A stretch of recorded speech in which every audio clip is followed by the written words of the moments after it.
Miss Universe 2022, Bonney Gabriel. Welcome to Bangkok. Oh, thank you.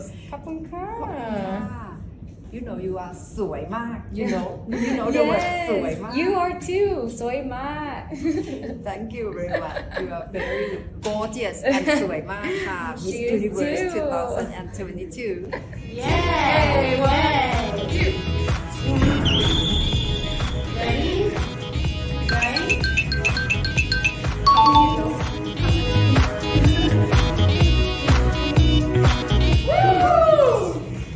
So I'm doing that everywhere I go. Miss Bonney Gabriel, thank you very much for joining me. I'm very happy to have you here. It's an honor to be here. Thank you for having me. Since becoming Miss Universe 2022, it's already been 4 months, more than 4 months. Yes. How has your life changed? Well, before I won Miss Universe, I was living and working in Houston, Texas at a nonprofit design house during the week. So my life has drastically changed. I moved to New York, and now instead of just working and making a difference in my community at the nonprofit, I was working with women that have survived from domestic violence and human trafficking, and I was teaching sewing classes. And now I can not only impact people in my community, but all over the world. And I have such a big responsibility now to inspire others. And when you were asked the final question on the stage, Yes. you encompass everything that you did, like from fashion industry, the concern with environment, fighting domestic violence and Yes. sexual violence. How did you gather your thought in just that moment, in just 1 minute, everything you did?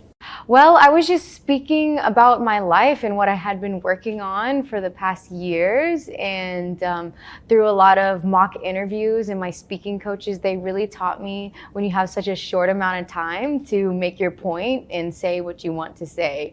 And so I would say it's the training and really just speaking from the heart and what I was genuinely doing in my life. It all just kind of came together, and it was a very magical feeling. I would say being on stage, I wasn't nervous, and I feel like I should have been, but everything just felt so right. Yeah. Your passion must be in fashion because you are sustainable fashion designer. And I was told that you were in Pahurat yesterday, local Yes. market in Bangkok. Why you choose Pahurat? So I had a leisure day. It was my first day in Bangkok, and I'm coming from Manila. So I had one day to rest, and I said, I would love to see what fabrics are here in Thailand. And as I was telling you earlier, I hear that there are some great tailors and seamstresses here. There's great fashion in Thailand. So I thought maybe if I find some fabrics and I have a few design ideas, I would love to meet with some tailors and have them made. And I just love seeing different textiles when I'm traveling. It's always inspiring. And can you tell from the moment you touch it that this is very good for environment and good for the future? Well, it's a few things. If one, I always look for fabrics that are natural fibers. For example, the silk and the Thai silk, I was shopping for that. So that's a fiber that will decompose in the ground as opposed to a polyester. But sometimes it's still hard to find environmentally friendly fabrics. So I will maybe buy some and incorporate it with something of an old garment and mix it in as well. Do you plan to raise more awareness on sustainable fashion industry? Yes, that's something I care deeply about because we all wear clothing, and fashion is such a big part of our lives because we're always buying clothing, but it's the second largest polluting industry in the world. So there's a lot of textile waste that's being thrown away in landfills, and it's adding up more and more. So Miss Universe gives me the opportunity to raise awareness, and I'm able to do it in a fun way. Being a designer, I get to show visuals of actually making pieces and recycling them. What do you mean by making it in fun way? Because when people think about climate change and how to protect the environment, people would have thought about it as very serious intention that we have to make strong determination to fight it. But how can you make it in fun way? Well, yes, I think it's a very serious issue, but I'm able to spread the message through my love of sewing. So as I was mentioning, the textile industry, there's so much waste, and I'm able to create videos and show how I will take a piece and then recycle it, and I make sewing videos from it. And for me, that's a way to really bring people's attention in and educate in a fun way, because I think that's what it's all about. You want to tell people a story, but you want to catch their attention and make them understand on an easy level. You must be icon for numerous young women around the world who look at you and think of you as their icon. What message do you like to tell them for those young women? For young women, for young girls, I think I must remind everyone that we deserve to believe and dream. I think we must realize that we are born with something special. We all have a unique gift and we deserve to dream for the world. I think when I was a young girl, I was blocking myself from all my potential, and young women should just reframe their mindset. Believe that you can do it. Don't let society tell you that you can't, and you can achieve anything that you really put your mind through hard work and through a good community. As women, we must continue to push each other. Can you tell me more? You said you used to blocking yourself from your own potential. How could that happen? Yes. Look at you, who you have become right now. You know, I would say a few years ago, before I started doing pageants, I had a limit on my beliefs of what I could achieve. So it was a lot of self-doubt. I never thought that I could speak in front of an audience. I never thought I could do an interview. And I didn't think I had those capabilities. So that self-doubt was blocking me from doing what we're doing here today, which is an interview. I thought I could never do it. I said, I'm too shy. I'm not good enough. I could never do it. So those were negative thoughts. And my coaches and mentors, they really helped me break down those negative thoughts and put those behind me. And when I realized I can do this, I am able to speak, that's when the world really opened up and I was really able to just progress in life. So does it mean that you need coach or your mentor to really help you discover your own ability and your own potential? Can you find it by yourself? I think you can find it by yourself. Everybody's journey is different. I think a lot of us, we can't go through life alone. And as women, we must bring out each other's strengths. So I was able to get to this point through a team of mentors and coaches that really helped me and pushed me. And I think that's what this platform is all about.